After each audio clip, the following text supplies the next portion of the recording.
Right on. Okay, so we are currently streaming, looks like. Is that right? Okay. I'm gonna request that if you are not participating that we mute you. I'm going to there's somebody who's hmm, I think it's 808. It's one of our participants is not muted. Their phone.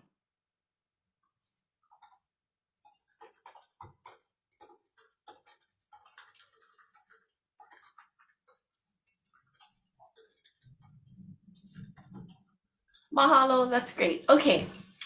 Aloha everybody. It is 9 o'clock on the dot. And I would like to call this meeting to order.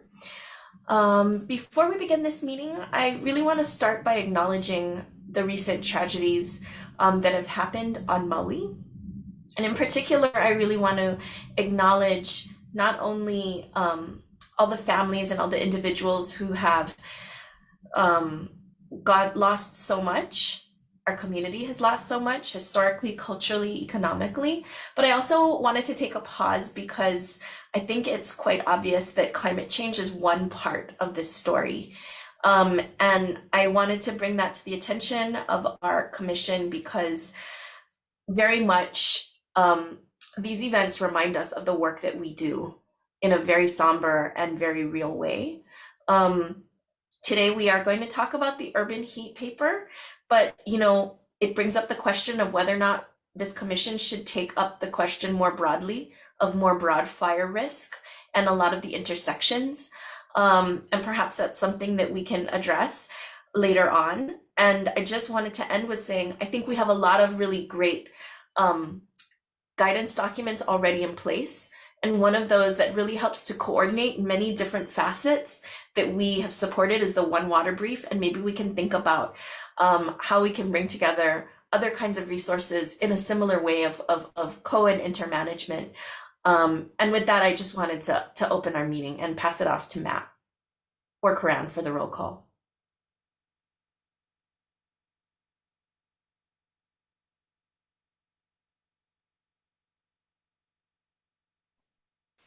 I'll take it, Corinne. Yeah.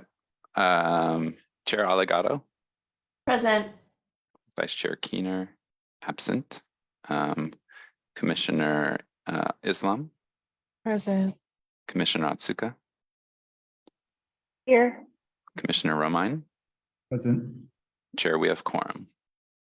Thank you.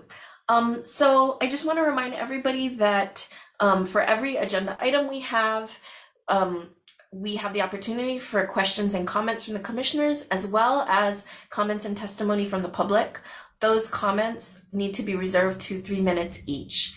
So the first item that we are going on our agenda, or actually it's number 3 after call to order and roll call, is the approval of minutes. And we have minutes from the May 26th meeting. I don't know that it's necessary to share right now, but I wanted to ask whether any of the commissioners have any corrections or discussion points about the May 26th meeting.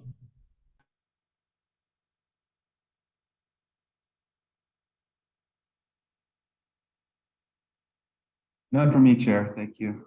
Thank you. Commissioner Otsuka? None from me.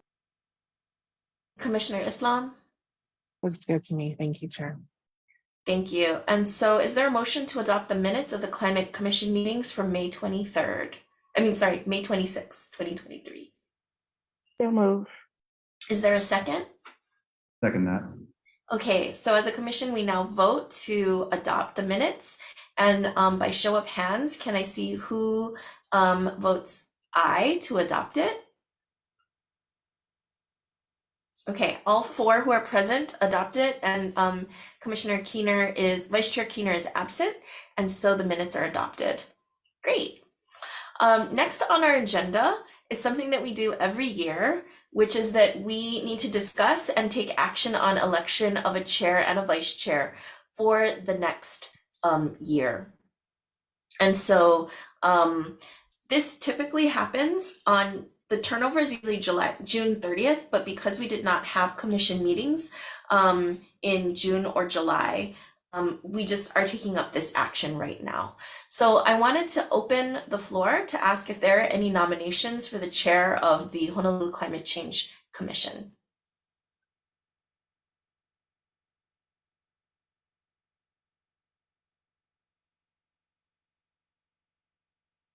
Yes, Commissioner Otsuka. Oh, can I nominate you, Rosie, as chair? Yes, I will accept the nomination. Are there any more nominations? Okay. Do we have I'm happy to serve for another year. I know that we have kind of two of us who have been on the commission for a while, myself and Vice Chair Keener, and we also have someone who's been there a couple years, which is Commissioner Islam, and then we have two who have joined us. We're really excited about Commissioner Romine and Otsuka, so I'm happy to carry this for one more year with the heads up that I'm probably going to be cycling off the commission, and so just get ready because one of you will have to take up the mantle. It'll be really exciting time. So is there a motion to vote on the chair for the Honolulu Climate Change Commission? So moved. Is there a second? I second. Okay, so we're gonna vote again. Who all in favor of me, Rosie Allegado, remaining as chair of the Honolulu Climate Change Commission? Ayes, please raise your hand. Okay, so we have 4 ayes and Vice Chair Keener is not present and we have no nays. Okay, so I guess I'm chair for another year. Woohoo! Hope you like the way I run the meetings. I'm always open to suggestions otherwise. The next matter, still with the same discussion, is on the election of the vice chair. Are there any nominations for the vice chair of the Honolulu Climate Change Commission?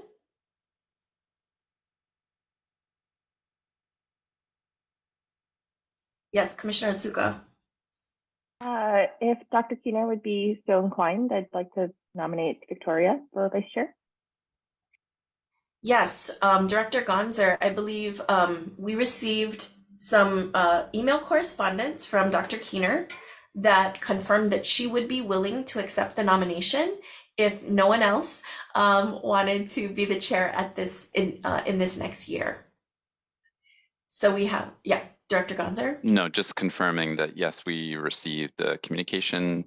Should Dr. Keener be nominated and voted in as vice chair, she would accept, though she would formally accept in a subsequent meeting. Or she could reject. Or she could, yeah.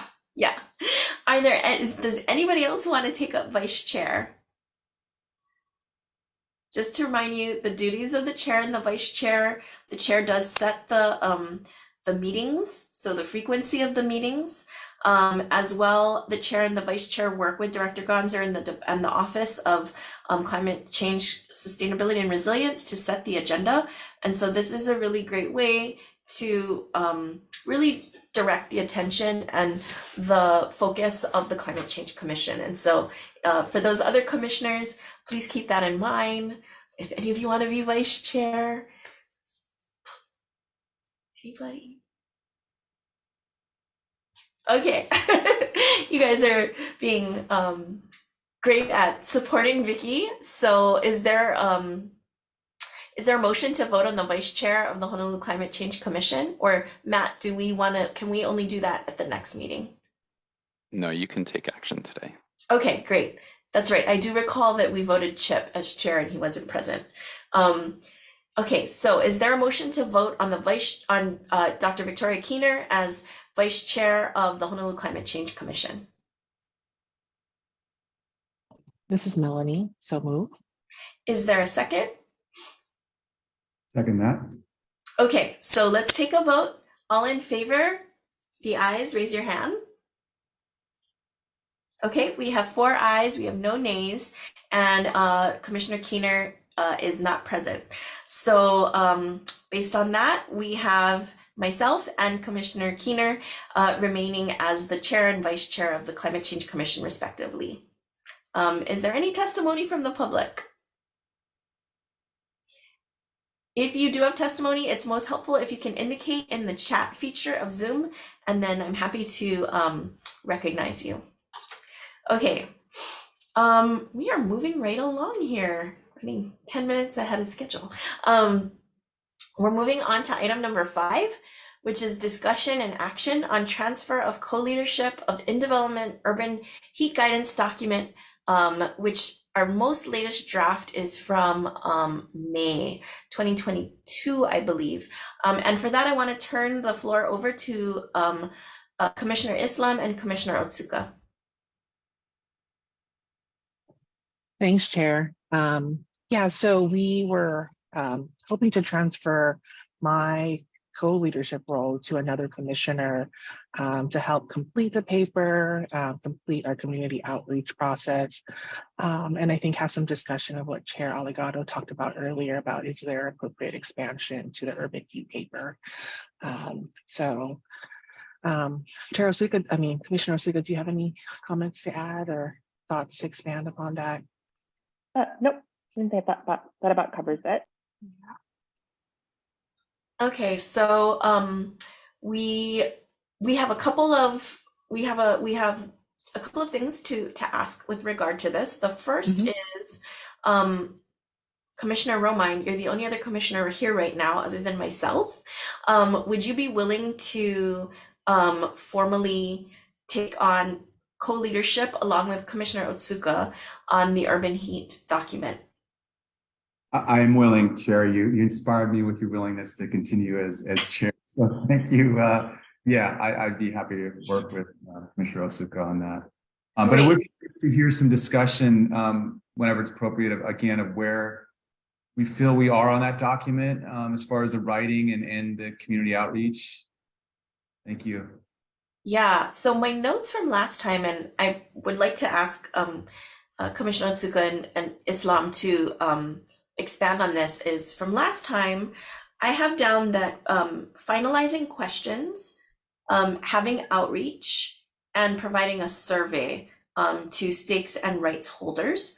And I just wanted to get a sense of where you are in that, first of all, and then second of all, that we do have a new intern who has joined us, one of whose job is to assist in these outreach activities. So we do have additional support for that. And Robert is an undergraduate fellow who I think has been introduced to Commissioner Otsuka. I don't know if we've been able to introduce him to you, Commissioner Romine, but I'll make sure that happens if not. But now I want to turn it over to Melanie and Kiana for more expansion on what the remaining items are. Yeah, so we have completed all the questions. We just haven't, just through, I think, personal kind of schedule challenges, haven't been able to sort of submit out the survey. So I think that's something that the intern could possibly assist with, is prepping that survey. But all of the questions have been prepared along with our master list of who we want to reach out to, and that includes people in the public health industry, people in the design industry, public officials, private.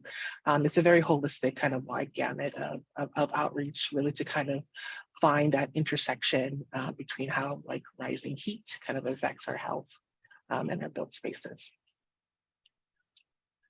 Kiana, anything to add? Yeah. Yeah, Melanie covered it. I just wanted to add, Brad, thank you for agreeing to help take this on. I'd love for you to review the list of stakeholders as well as the questions before we put them out. So that's why I hadn't put them out yet. I wanted to go over it with the new co-lead. So it's all about ready to go. I was just hoping for you to have a quick look, and then Robert can assist with helping us put it out. And then we can talk a little bit more about if there's any additional outreach we want to do besides the survey. For example, we could schedule some stakeholder meetings, either virtual and or in person. Thank you for that overview. So the the stakeholder outreach questions, that's going to be done by email or mail, I guess. We're not planning any in-person workshops at this point, though that is an option. Am I understanding that correctly? Yep. I think if we'd like to do virtual and/or in-person meetings, we most certainly can. I think we'll for sure do an online survey option for folks, given it'd be hard to accommodate sort of everybody's schedule on the stakeholder list. Okay. And do you anticipate asking some or maybe all of those, I don't know how long the lists are of those folks, to actually review the document at some point as well, or just thinking about the questionnaire at this point? I think my hope is for folks to, or the stakeholder questions are geared towards feedback on the document. So they'll hopefully review the document and then respond accordingly.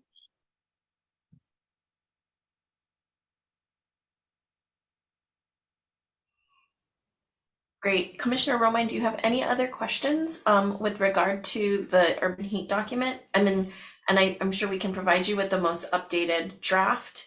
I mean, I think we did have that in the materials for this past meeting. You had asked about, or I brought up at the beginning some questions about expansion or just having another standalone different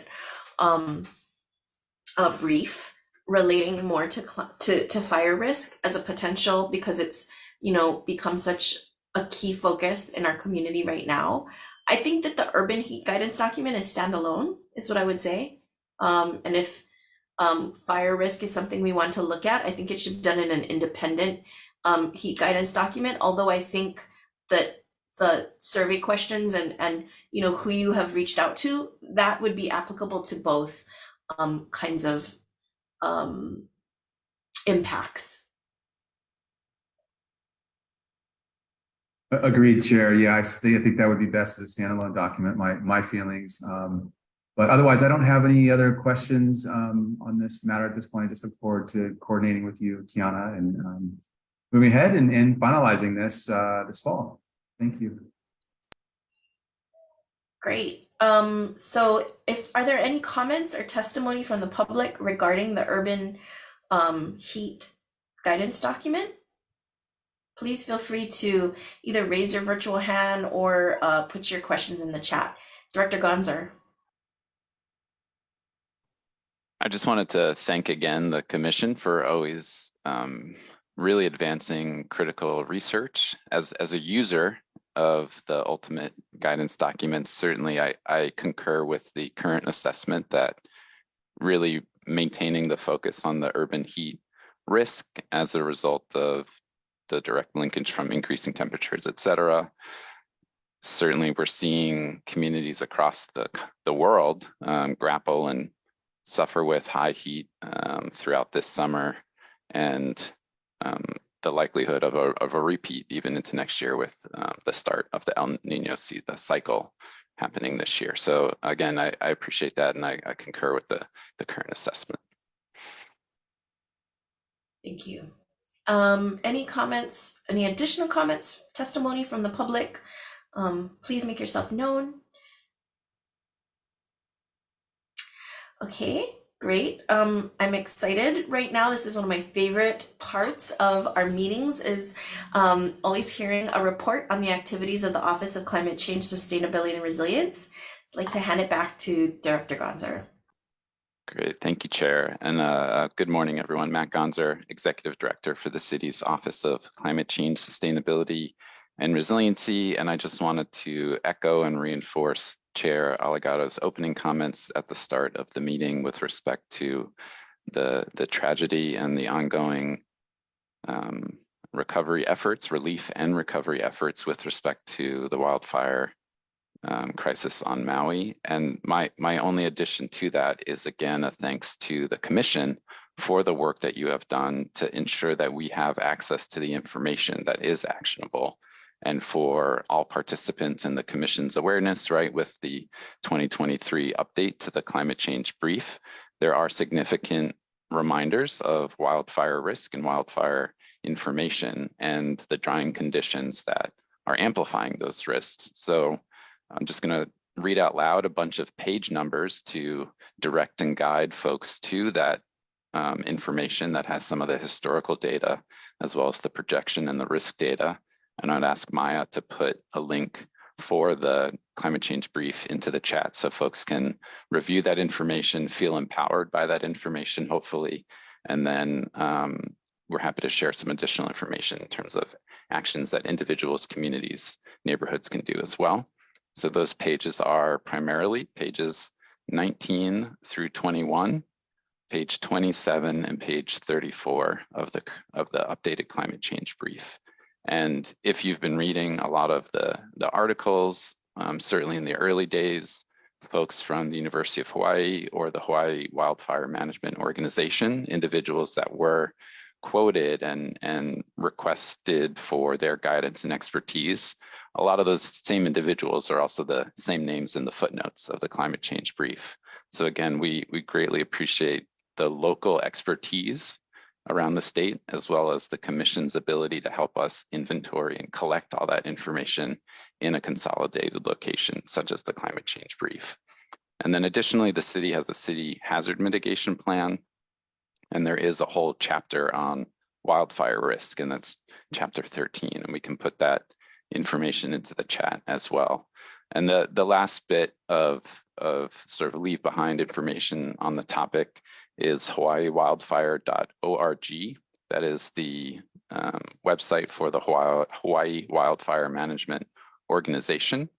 And again, they've been a leader. They partner with communities. They partner with DLNR, Division of Forestry and Wildlife, local fire agencies, really now further promoting an existing program called Firewise Communities. And this is an assessment program, an empowerment program, a partnership program, but primarily an action program so that people can feel empowered with how they can reduce fire risk in and around their communities.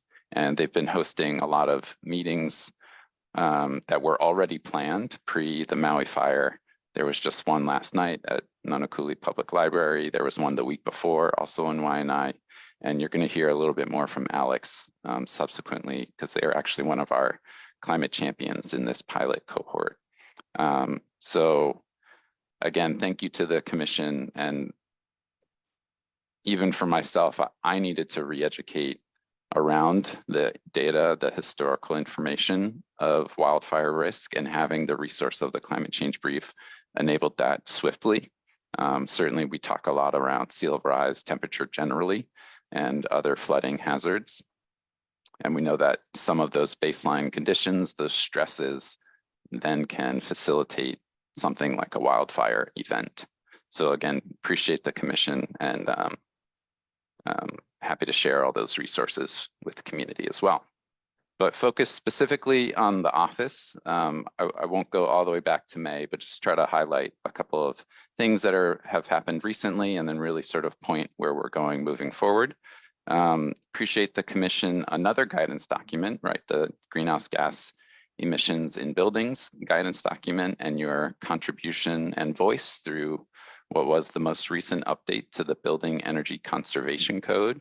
Bill 4 passed through Council on August the 9th, and Mayor will be doing a signing next week, Wednesday. So we're very excited to be at that point to continue to advance a package of affordable living, which certainly includes energy efficiency and new construction that performs well for people so that they can save, not waste money on low performing structures and utilities, et cetera.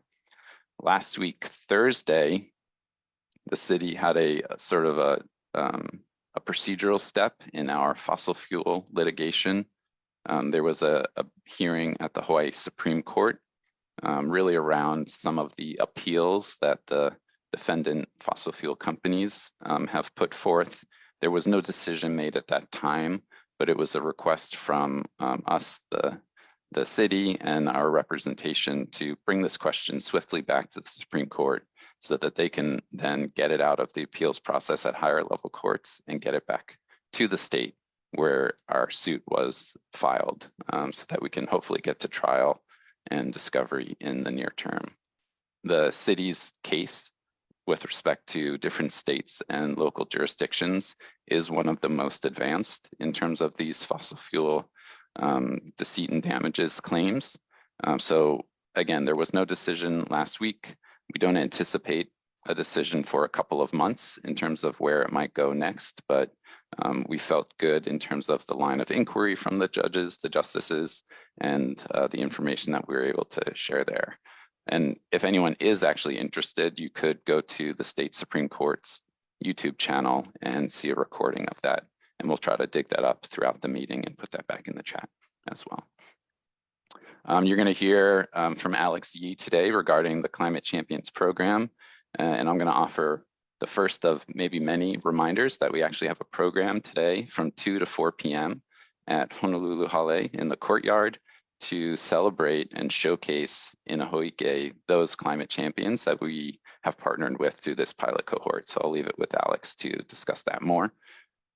On the topic of recovery, we currently have a long-term disaster recovery plan initiative underway, and there's an open survey. And the survey is really intended to reflect on people's experiences here on Oahu, navigating recovery and relief dollars after an event. You know, we on this island have also had major disaster declarations, primarily rainfall, flooding. You may remember, obviously, 2018, 2021, 2022, but also the COVID pandemic is an analogous experience of the challenges of what a long tail of recovery may be, not just physically, but also economically and health-wise. So at resilientoahu.org/disaster, you can see, thank you, Maya, she put the link into the chat.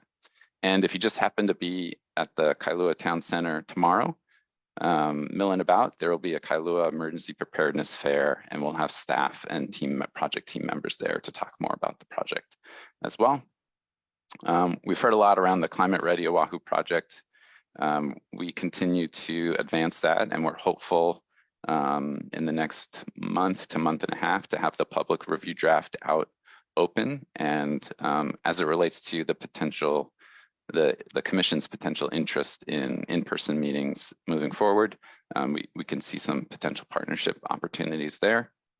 And we are now almost halfway through the first sort of cycle of the city's climate action plan. So per ordinance, the city is required to have a climate action plan.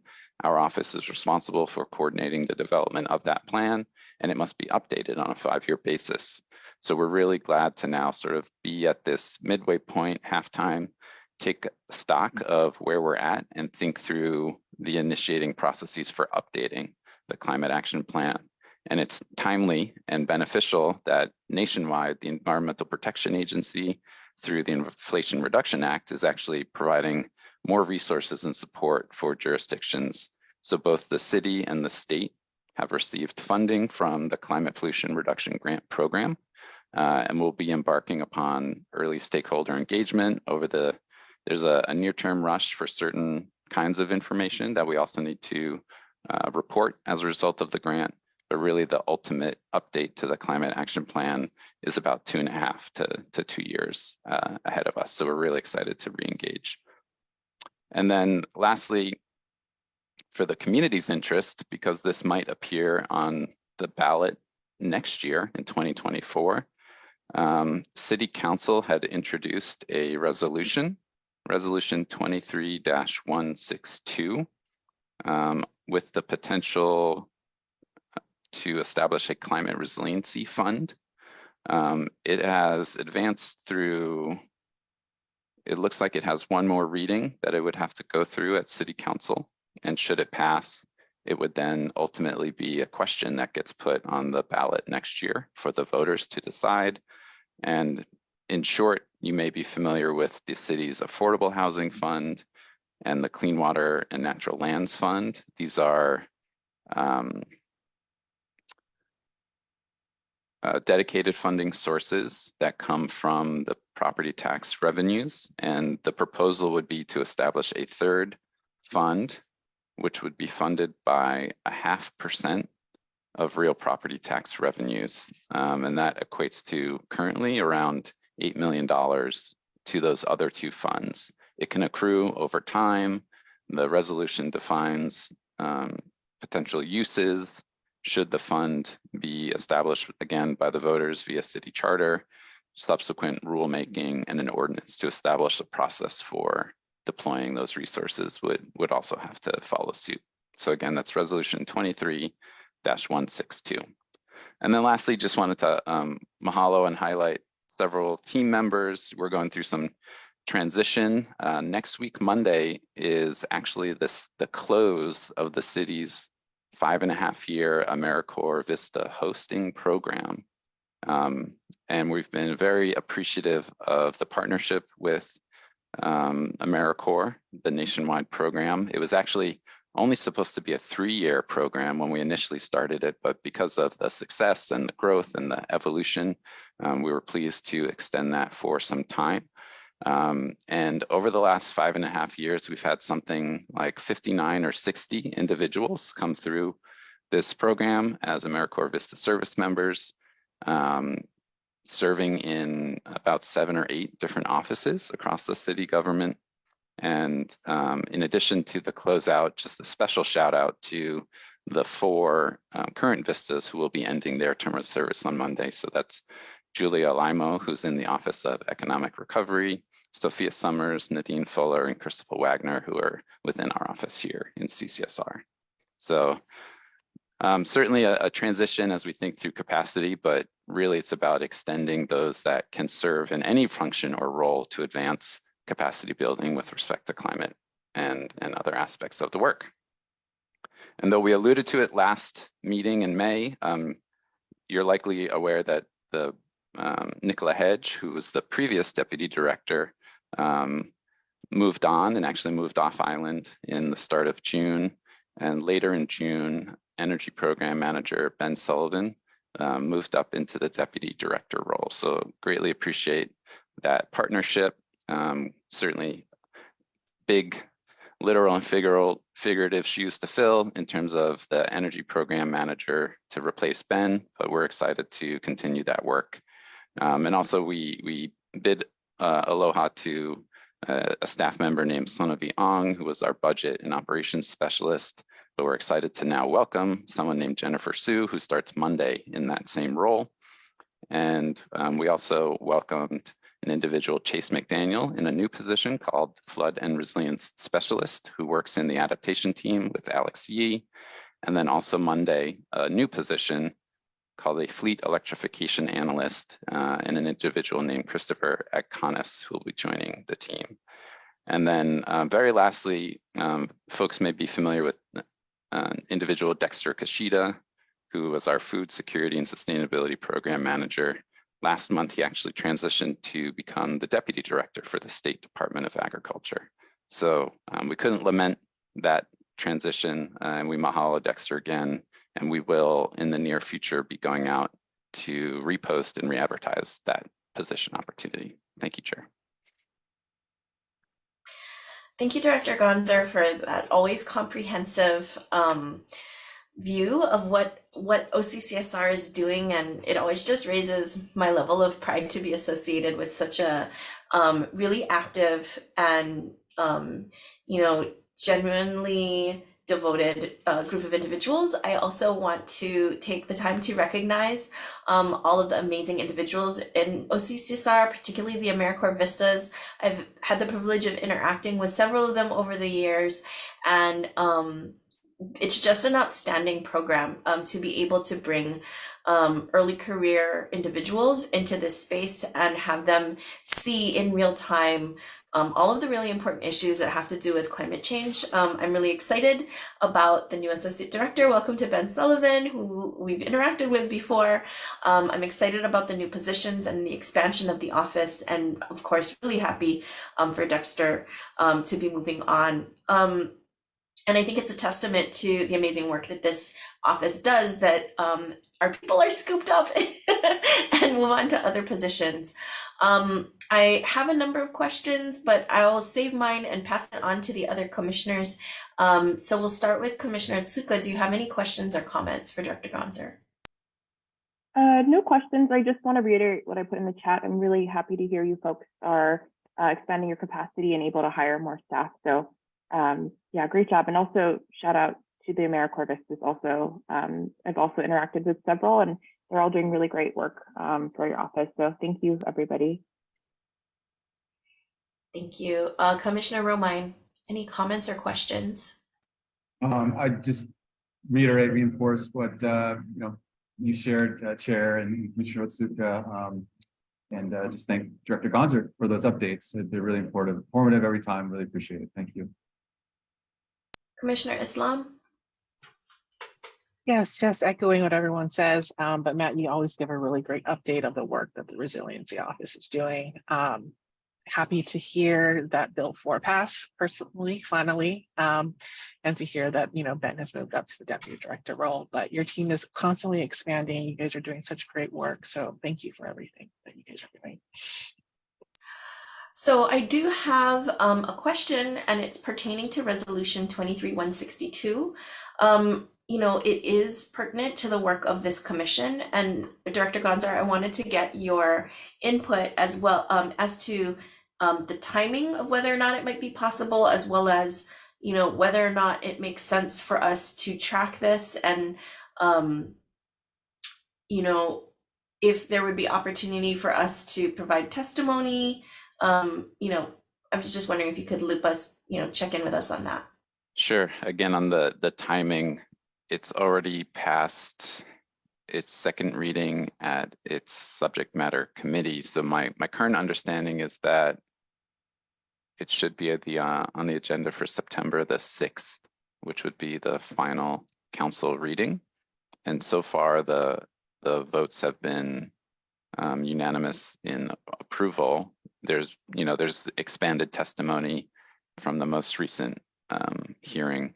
So I'm not sure on the timing how it might work out for the commission. You'd have to sort of host the subsequent meeting to accept and approve your own testimony.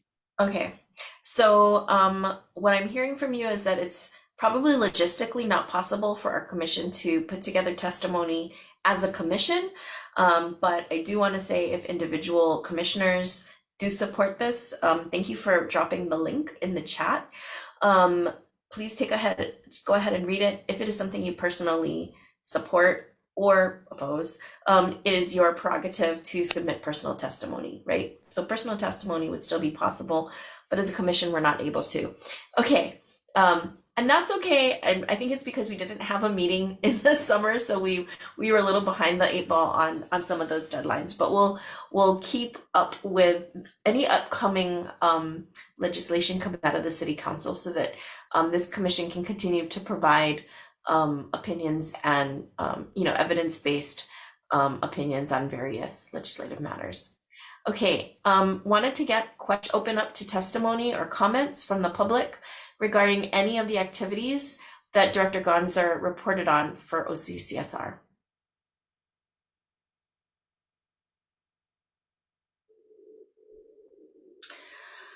Okay, seeing none, we are going to move on to the next item in the agenda, which is the presentation on the city's Climate Champions program by Alex Yee. Alex is the current, I believe, Coastal Water and Program Manager, so I'm very excited to hear about this program. Mahalo, Chair. Let me bring this up.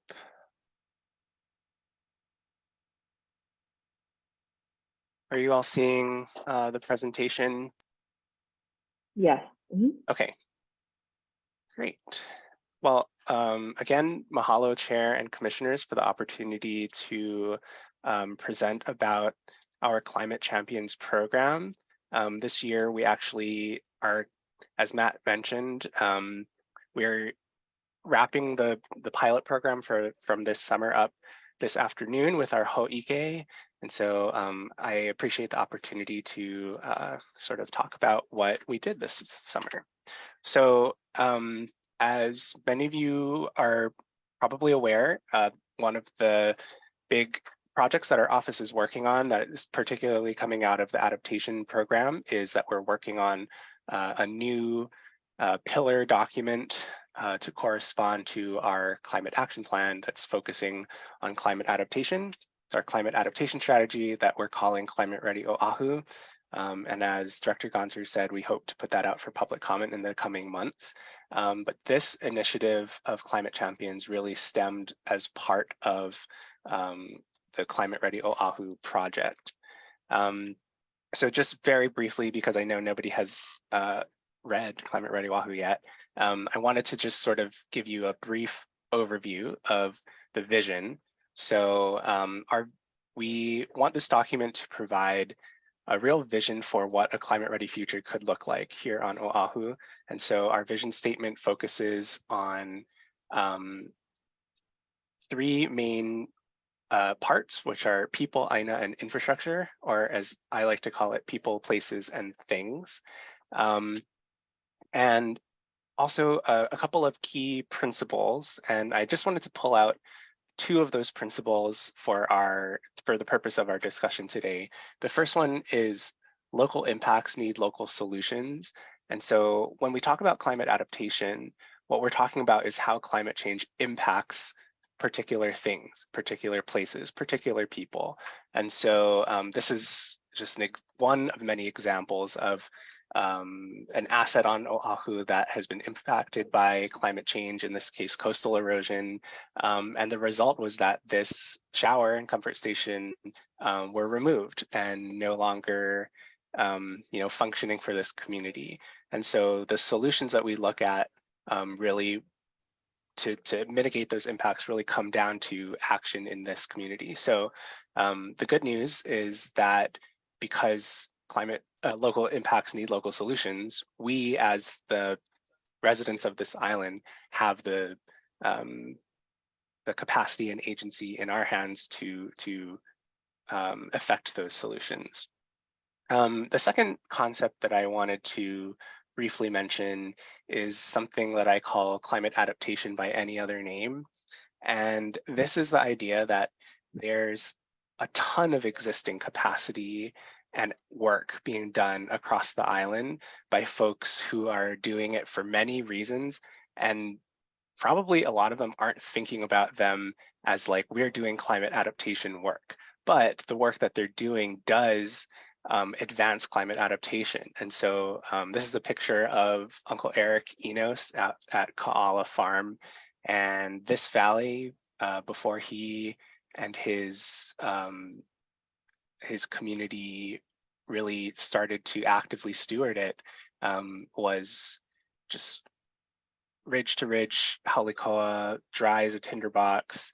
The water wasn't flowing, those pre-contact lo'i were overgrown, and wildfire was a huge and recurrent problem. And while wildfire still is a huge and recurring problem in Waianae, the wildfire risk in this valley where their work has been, which primarily was about restoring the valley to its previous, lushness and use, has been mitigated. And so while that's not the reason that they were doing it, their work is climate adaptation. And so we wanted to make sure that we're recognizing the work that's happening in community that is climate adaptation, even if that's not what people are calling it. So, in our various rounds of community engagement, one of the rounds we did with an equity focus was working through community-based organizations, particularly on the Waianae side and on the North Shore. And so at the end of that community outreach phase, we had a sort of wrap-up meeting. And one of the concepts that came out of that wrap-up meeting was that community orgs want to be part of the solution. They want to be kept up with the latest climate information. They need access to this data. They need access to, permissions and things like that. And so we really were, the conclusion from this and what we heard from these community orgs was, let's be part of the solution together. And so something that came from those three things, local impacts needing local solutions, climate adaptation by any other name, and the push for more collaboration and partnership between community orgs and the city led us to this idea of climate championship from the community. And so this Climate Champions program is being memorialized in the forthcoming climate adaptation strategy as an action under a whole strategy, which is focused on amplifying and increasing capacity for community-led climate adaptation. And so really the way that it's designed is that there's these three elements. There's, of course, the city, which is primarily our office. There are community organizations, which are going to be our partners. They're going to be ideally long-term partners that we can develop good working relationships with. And then there's actual individual climate champions who are going to be like on a year-to-year basis doing a particular project hosted by and under the supervision of these community organizations. And so this climate championship program, because it really is about the building relationships, building working relationships between the city and community, is sort of like one of many components of Climate Ready Oahu that is really thinking ahead toward how can we implement. Obviously the city and county has a lot of kuleana over things that are vital to climate adaptation, like infrastructure and policies. But we also don't have the capacity to do everything. And we're probably also, not the best people to do certain types of things. The communities really have capacity and expertise to do certain types of actions at the community and neighborhood scale. And so the community partners that we're working with for this pilot are the Hawaii Wildfire Management Organization, Malama Pu'uloa, Malama Local AF Foundation, Key Project, Malama Learning Center. And we had amazing support for some of the events we did from the Hawaii Institute of Marine Biology, Hawaii Data Collaborative, and journalists from Hawaii News Now. And so this is sort of the structure of what we did this summer. This is sort of how we worked with the champions. So the very first thing was that we worked with the community-based organizations to identify a climate adaptation project. And so this project is meant to be something that aligns with their mission, but also aligns with Climate Ready Oahu. So they're getting work done that's helping to advance their mission, and we're also seeing through implementation of Climate Ready Oahu. Following that, we worked with them to identify the actual individual champions. And in this case, most of those folks were already people who were working with the organizations. We hosted an orientation where we sort of laid out this program for the summer. We organized 3 professional development workshops, which I'll talk a little bit more about in the coming slides. We hosted monthly check-ins with all of the champions to ensure that they had support and opportunities to, develop Pilina as a cohort. And then later this afternoon, we'll be hosting the wrap-up Ho'ike for them to show off the work that they did and to be celebrated and spotlighted, which was another one of those actions.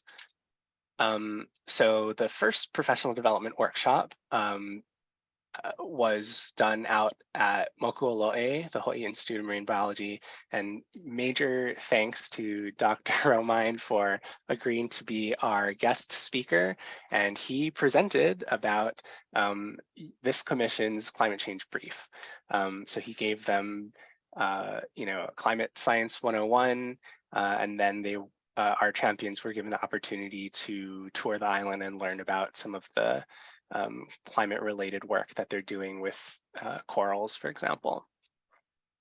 The second professional development workshop that we did was hosted by the Hawaii Data Collaborative. And so the Hawaii Data Collaborative their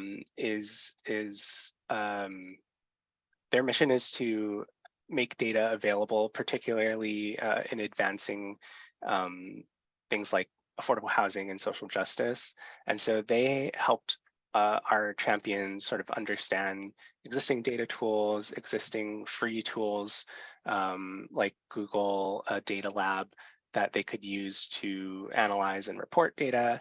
And I think it was helpful for the champions and the orgs to be able to ask questions about how they are currently using and reporting on data, because that's a need that community-based organizations constantly have, right, for reporting. And then our last professional development workshop was on climate storytelling. So, once people are doing these projects and they have data, really the most important thing is actually how we communicate this work, right? How we explain the benefits to people and relevance to their lives. And so we were joined by a reporter from Hawaii News Now. One of the things that she does is she is the host of a podcast called Repairing Earth that highlights individuals here in Hawaii that are working on advancing climate work. We were hosted out at the local Ea fish pond, and we had an opportunity to learn from her about how to, craft a narrative, understand your audience, choose visuals, pick the right starting place for your story, and those types of things. And so I just also wanted to talk a little bit about the adaptation projects that our champions actually did this summer. So Malama Pu'uloa was focused on trying to create a green food corridor that they're calling Kealaloa in Pu'uloa along the bike path. Malama Learning Center has been focused on urban heat and trees, education, and giveaways on the Waianae side. Our champion at Key Project has been hosting community meetings to try and organize folks on fighting the little fire ants invasion. Hawaii Wildfire has been hosting, including just last night, this picture's from last night's meeting, about communities to learn more about organizing through Firewise. And then local Ea hosted a community meeting that talked about climate change and the impacts of climate change on their work, in addition to having a work day. So those are just some of the projects that folks worked on this year. This year was our pilot, and we didn't have any funding, so all of the work that these organizations did, all of the time that they invested was just purely out of their commitment and dedication to this work, and also because they really understand that this work is related to their missions and the work that they're already trying to do. But earlier this year, we applied for a grant from the EPA through their Environmental Justice Government to Government Grant Program. We should hear back in November, that's what they said, could be later. But if we get this grant, we will be able to start funding the program for the next 3 years.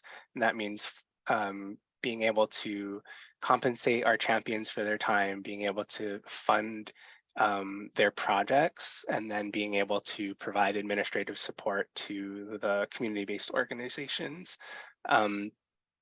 I want to mahalo this commission for writing a support letter for this application. In addition, we have support from the University of Hawaii Climate Resilience Collaborative and Institute for Sustainability and Resiliency to help support some of the professional development. And then we've also been talking with folks at the Harold K.L. Castle Foundation. They're also interested in helping to support this work. So we're very excited for the opportunity to sort of expand this going forward. Definitely stay tuned.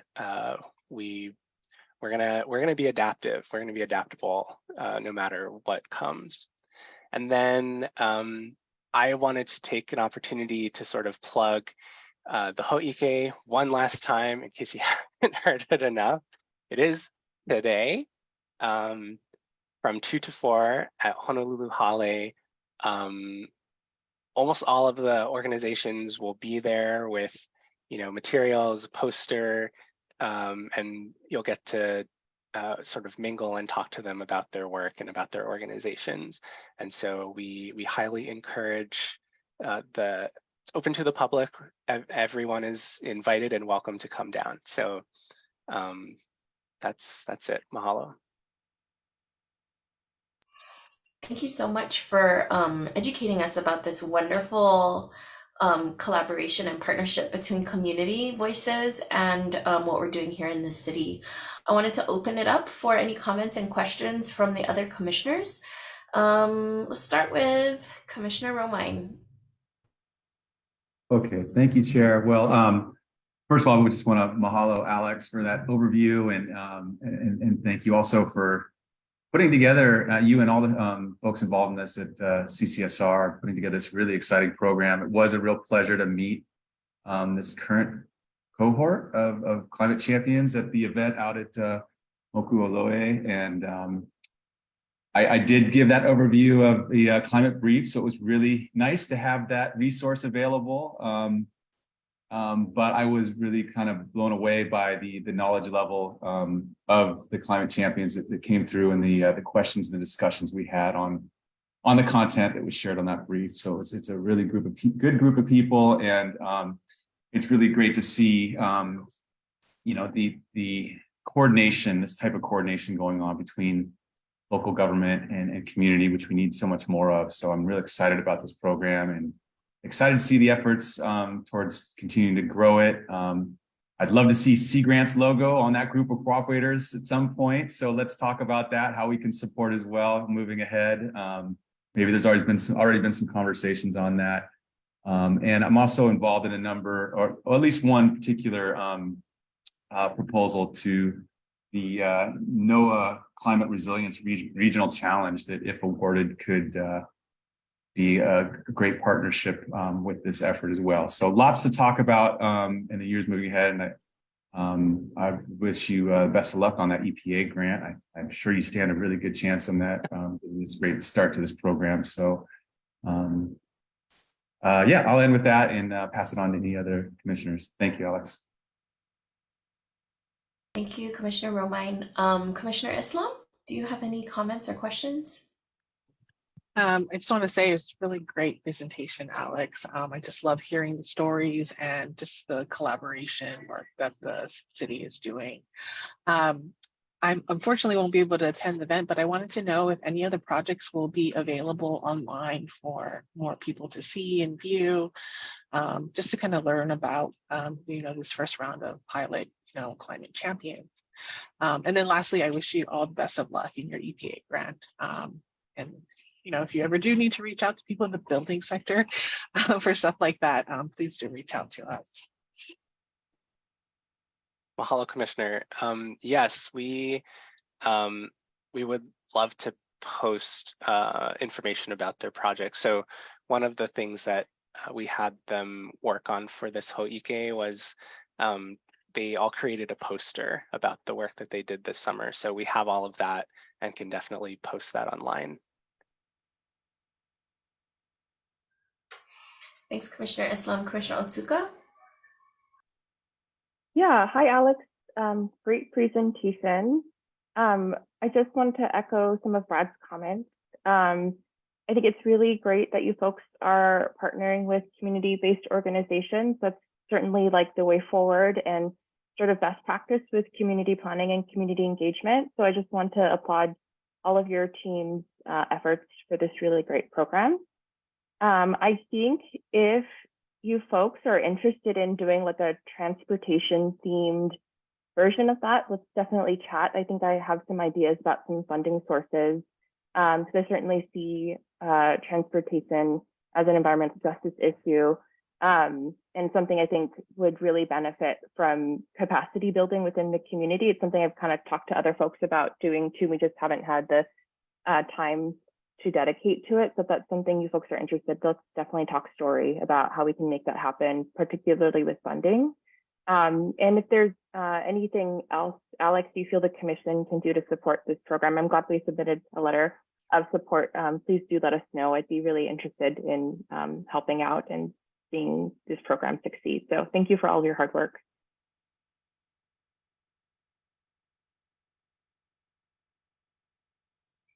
Great.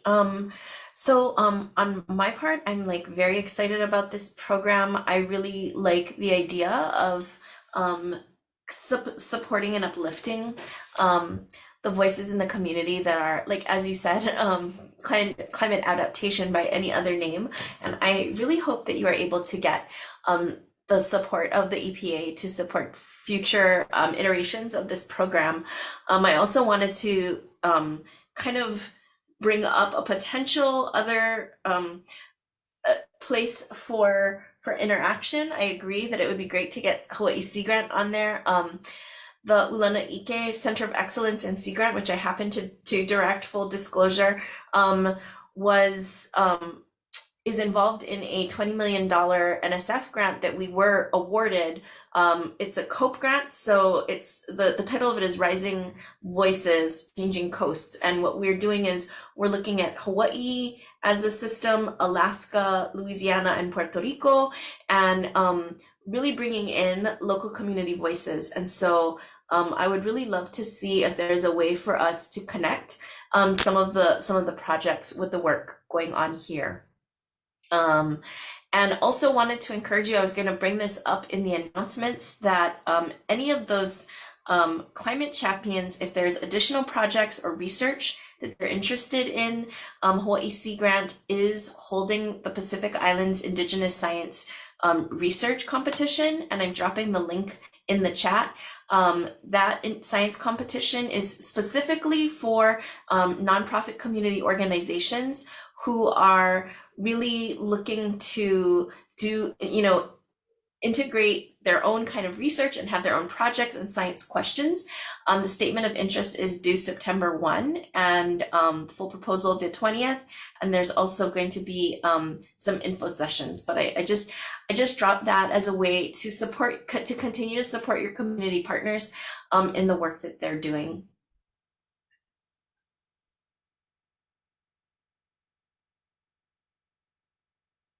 Okay. Want to, at this point, transition to any questions or comments from the public regarding the city's Climate Champions program. Anybody wants to have any questions? Please add that right now.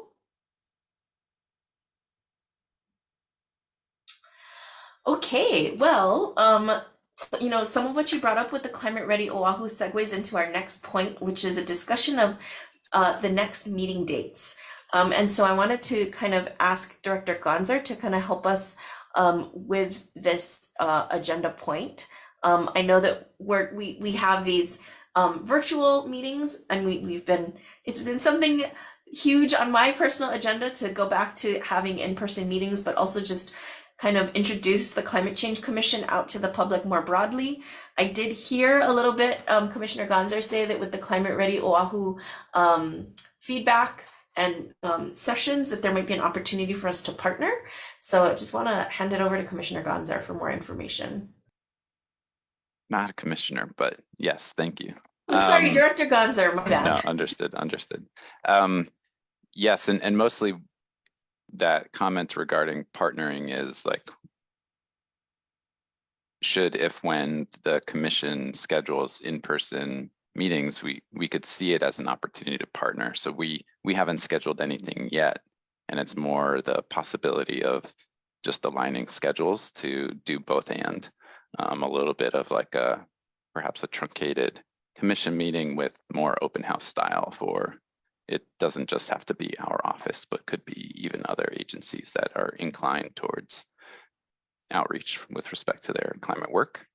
Certainly, I know the commission keeps discussing your all's availability as well, and what's sort of the best route to meet your equity pledge in terms of days of the week, time of day, and those kinds of aspects that would really inform a decision in terms of location and date and time. And given enough advance notice, obviously we have to resource the commission to run the meeting. So we would just navigate a process to do that, and help facilitate the finding of a location. And if I recall from previous meetings, there was discussion of like maybe this is it's one program, but it's done sort of in replication or duplicate in 2 different locations on the island. So surfacing that back for the group's discussion. Certainly using city facilities makes it easier for us, though we're not inherently constrained to just using city buildings. Mahalo. Yeah, I think wanting to open it up for discussion with the commissioners, I'm looking towards October, November for some of these dates.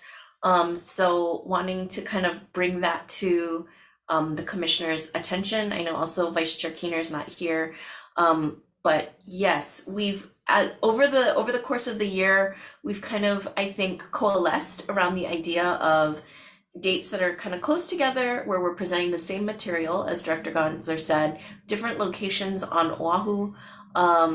It would be wonderful to be able to tag team and double dip on, being able to present some of the other climate resources that we have, not necessarily just with OCCSR, and really kind of asking from the public, what is the gap that we can fill? How can we bring more information to the public around that? So just want to open it up for discussion. Anybody feel free to come off mute, any of the commissioners. I wanted to add a couple of things, and Brad, let's chat just the 2 of us later to talk about kind of our plan for the urban heat guidance document. But I thought it might be a nice opportunity for us to maybe do an overview, if possible, Rosie, at our in-person meeting. I was thinking ideally, if we do talk about the urban heat guidance, it would be great to do the in-person meeting on the Waianae Coast, given their urban heat challenges, I think maybe are the most significant compared to the rest of the other islands. So that might be an opportunity, Brad, for us to do kind of more direct community engagement and direct presentation of the document. So I think October or November might be good, like enough time for us to maybe get the survey out and then try to talk story with folks, and then maybe use that as sort of our last community meeting to gather feedback before we then kind of revise as needed, and then bring it to the rest of the commission to vote to finalize. I don't know if you have any thoughts, Brad. Nothing more. That sounds like a good idea. Let's talk some more about it. Thanks. I really like that idea of also kind of honing in on that, and also utilizing the location to pair it with the documents that are most applicable to those communities. So I will work with Director Gonzer to identify some dates, and we'll look for windows, maybe windows of dates, and we'll work with the commissioners to find times that we can nail down, and then we will have enough time to really advertise it on social media and try our best to engage our community partners, maybe our climate champions, in helping us to get the word out, because I would really like to see a very active and engaging commission meeting with the public. At this time, I want to open up to any comments or testimony from the public about future meetings. One more thing, Rosie, yes. I'm sorry. No worries. In our equity pledge, we also said that on an annual basis, we would engage with the public about how to make our meetings more accessible. So I think that would be something to good to do at least at our next in-person meeting to kind of talk story with folks to say, hey, you know, is it the date, the time, you know, is in-person easier, just to gauge how we can help folks be more engaged with the commission. That sounds great. Yeah, I made that into my notes, and I think that's wonderful to add on to how we want to think about that. If there are no comments or testimony from the public, we'll go on to the Hi, next. Oh yeah. my name is Felix Gattiner. I'm a UH architecture student. I'm also the director of fundraising for the AIAS, the student chapter of American Institute for Architects. So if you want to reach out to students about the public meetings, I'll put my email in the chat. Thank you so much. We will we'll capture that information, or you can DM me. You can also email me directly at my UH email address to follow up. That sounds great. Thank you. Are there any other comments from the public? Okay. We'll go on to item number 9, which is communications and correspondence from the public. My understanding from Karan is that we had no official correspondence or emails this month. I usually get that in our materials, but this is also an open fora for if anybody in the public, actually, that's it. It's actually communications and correspondence. We're going to go on to the next item, which is public input for matters not on the agenda. So I do want to open it up at this time for members of the public who are here to please give us your feedback or thinking on anything that has been on your mind with regard to climate change and the business of this commission since the last time we met.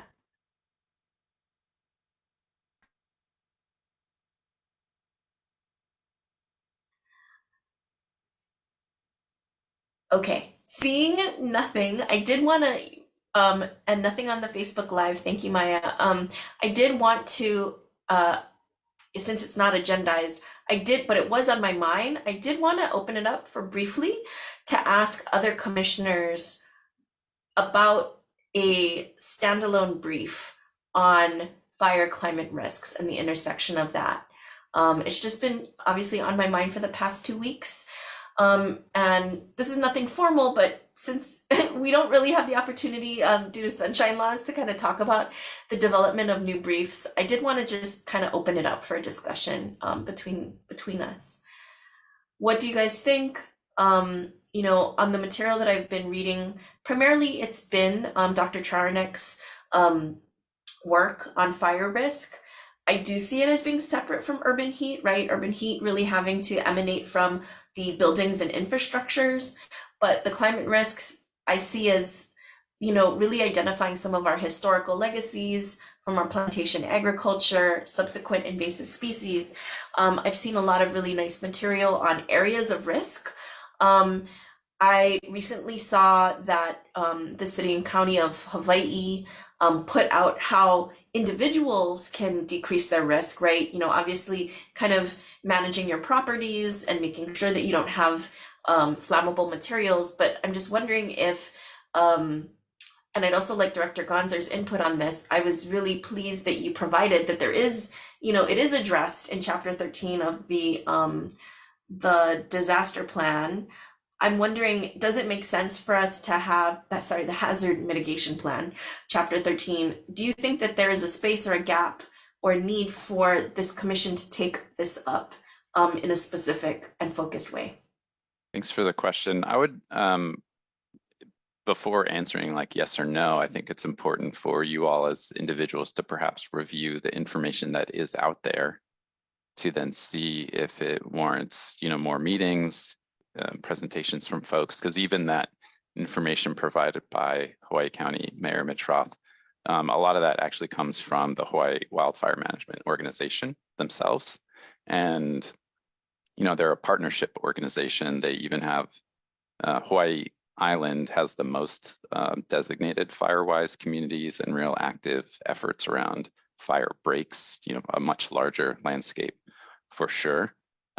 So this is information I'm also getting more familiar with or refamiliarized with So I don't know quite yet what in addition perhaps the commission could bring, but even if it's not in addition, just a way to reinforce and extend helpful information. So I would put that back to the commissioners themselves to perhaps assess what's out there and then see what might be additionally helpful. I can certainly help assess what's out there as far as university resources, a lot of connections with wildfire researchers through the, including through the Pacific Islands Climate Adaptation Science Center and Sea Grant. So I can help on that end. Putting it back to you, Matt, in your office, it would help to know what city, Honolulu, island-wide plans exist for Oahu. Thanks for sharing the resources you did so far. I don't know if the city has a wildfire management plan at this point or any other documents like that would be helpful to know, maybe know offhand, but any additional city resources you could gather to help us on that would be great. Yeah, too. we could help during that process, Commissioner, and maybe just for the group's awareness. So there are 2 community wildfire protection plans on Oahu. So this is a planning initiative, planning effort. Again, the Hawaii Wildfire Management Organization, partnership with DLNR, DOFA, and others. We're sort of the co-leads on the preparation of those. And it's there's one for the North Shore, one for Waianae Coast. One of them is more current than the other. And currently we are looking at potential, there's an open USDA Forest Service grant that's out there to support both planning and implementation. And then with respect to the Firewise communities, there's only one designated on Oahu, but the meeting that Alex alluded to just last night, the organization shared, there's been a lot of interest and they've been getting a lot of inquiries about the potential to organize more of those communities. And that it's like the Mariners Ridge neighborhood is actually the currently designated neighborhood or community on Oahu, though there is another community that's in process of getting designation. And the designation actually does include sort of like a baseline like per capita or per household budget. Not saying that community members are the ones that are funding the work, but that to really show that you are doing the work, you have to have some proof that you're trying to implement all the things that you're identifying are risks. So short answer to your question is yes, we could help assess. The fire department is a partner. Really, they're the resource of last resort when the fires kick in. They're not the ones really with the kuleana to lead on some of the community planning, but they do a lot of outreach and education around defensible space and other aspects of keeping any structure or property safer from wildfire risk. Thank you for that, Matt. And the other thing I was going to mention too is it would help to know, and this we can do this approach this collectively, but more about requirements, approaches for upkeep of fallow farmland, sugarcane land on Oahu, all the invasive fire-prone grasses and other growth on those lands, and it's clearly a huge problem. I'm not certain, but I believe it may have contributed to some of the fires in central Oahu recently. Was a factor in Maui, Haina, it appears, and I think something we really need to understand as well, and help to guide, direct some of our major landowners, agricultural lands to better manage these lands and mitigate these risks.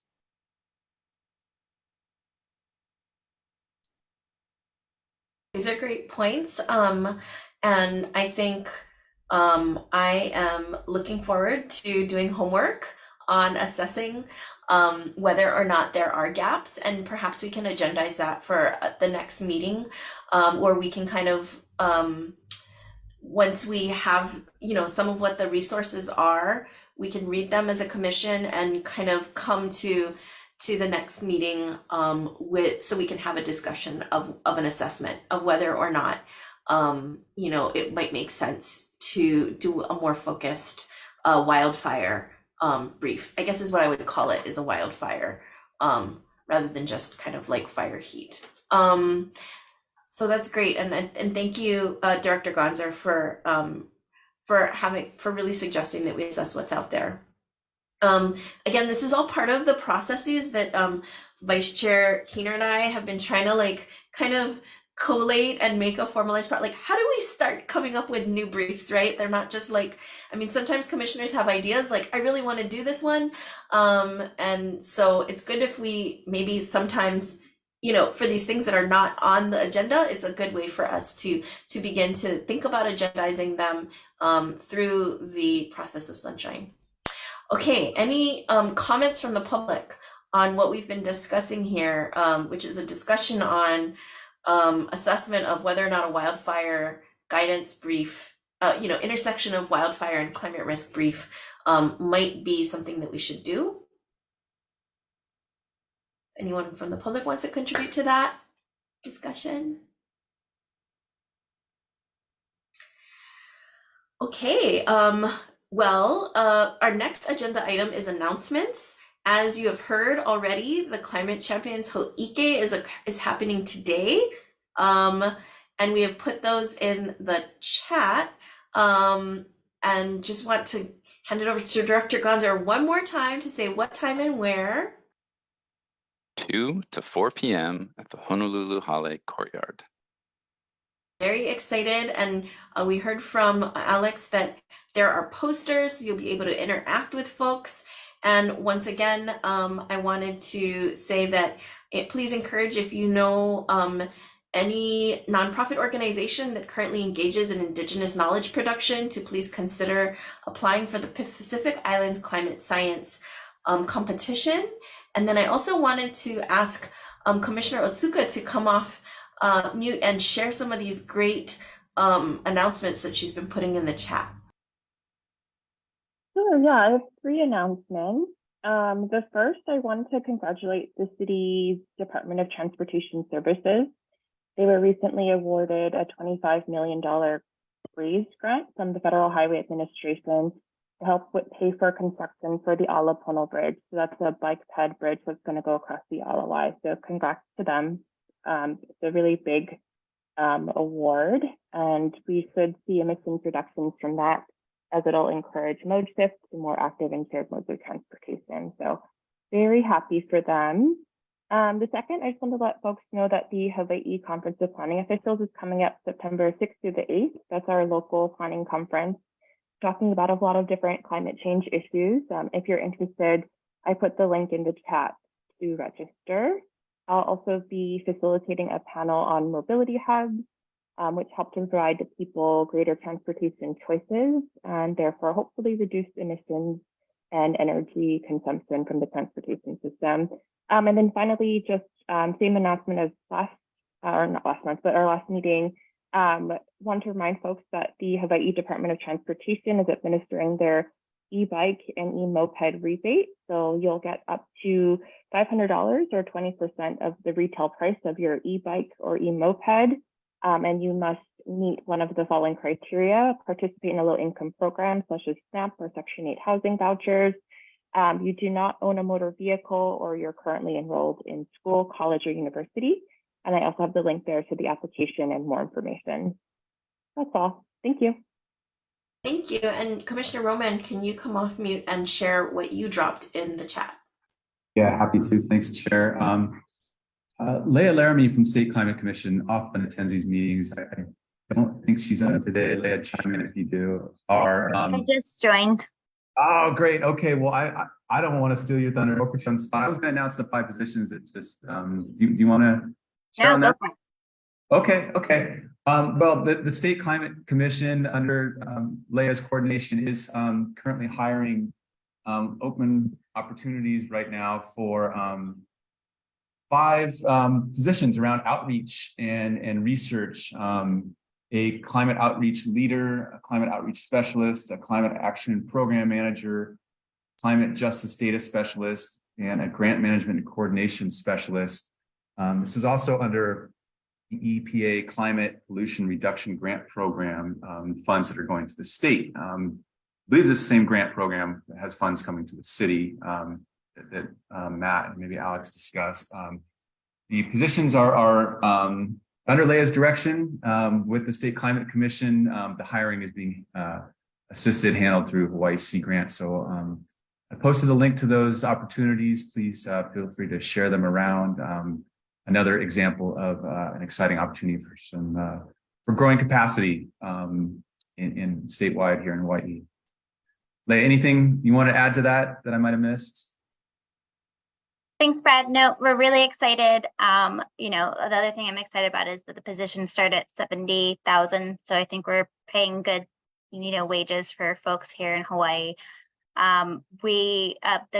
The deadline to apply is coming up pretty soon, but we do have the opportunity to extend that deadline, and we will be extending the deadline for the Maui position, obviously, understanding that folks over there have a lot on their hands and minds. So just let folks know that. Thanks, Leia. One other thing I wanted to share too was just to invite folks to tune into our next season of our Slice of PICAST seminar series. This is the Pacific Islands Climate Adaptation Science Center, the program I'm affiliated with here at the university and with the U.S. Geological Survey. And this monthly seminar, it's first Tuesdays at noon. We welcome you to come join us at University of Hawaii, or certainly can tune in online via Zoom. But it's intended to be a platform for sharing ongoing state-of-the-art climate adaptation science for a wide audience. And we feature scientists, natural and cultural resources resource managers, to learn more about climate adaptation research and science and management applications in Hawaii, including on Oahu. September 5th is our first one of this fall season. We have Dr. Judy Drexler from the California Water Science Center, and Helen Rain from the Pacific Birds Habitat Joint Venture, talking about prioritizing coastal wetland restoration on Molokai. But I think there'll be a lot of information and lessons that are relevant to Oahu as well. And then I just wanted to say that we have, pleased to say we have Dr. Rosie Allegado has agreed to join us in our November 7th seminar. We'll be talking about some of her research with local ia fish ponds here in Hawaii and hopefully more. So more to come on that. I will add the link to that seminar series for sign-up information in the chat. Thank you. That's all I have. Mahalo. Any other opportunities that the public know of that you'd like to have more broadly shared? Please drop it in the chat and I can read it out loud. But if not, we have reached the end of our agenda. And if there are no further comments, our meeting is adjourned. Ding. So thank you. Have a good weekend, everybody.